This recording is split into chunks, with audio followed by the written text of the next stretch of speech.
So we've come down to Bosch today to have a look at the new 18-volt pipe cutter. Now, I don't know everything about it, so we've got the main man Chris here to tell us some of the specifics. So let's start off by saying that who's this product actually for? Who's going to be using something like this? Well, this is going to be designed for those kinds of HVAC engineers or plumbers that are working with plastic pipes, and obviously I'd imagine if you're dealing with a lot of pipe cutting, instead of using manual tools, which can obviously be quite tiring, quite difficult, especially with those larger diameter pipes, then this is an ideal product for you. Especially if you're going to be working in things like multi-layer pipe, PVC, PEX, all other kinds of plastic pipes. Okay.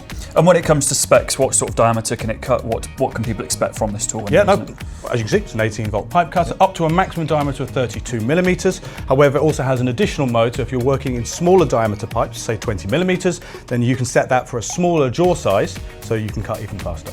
Okay, so that's a little bit about the specs, but should we actually take a look at seeing how well it gets on when it's cutting? Yeah, sure. And what I'll do first is I'll also show you how to change the mode from the 32 millimeter to the smaller 20 millimeter, because the pipe I'm cutting here is nice and small. Yep. So I press the button twice at the bottom, close it, and then when it reopens again, now you're in the smaller diameter cutting. Easy. As you can see here, it is completely effortless to cut. Yeah. So if you're working again in a lot of material, you don't have to worry about tiring yourself out using those manual hand cuts.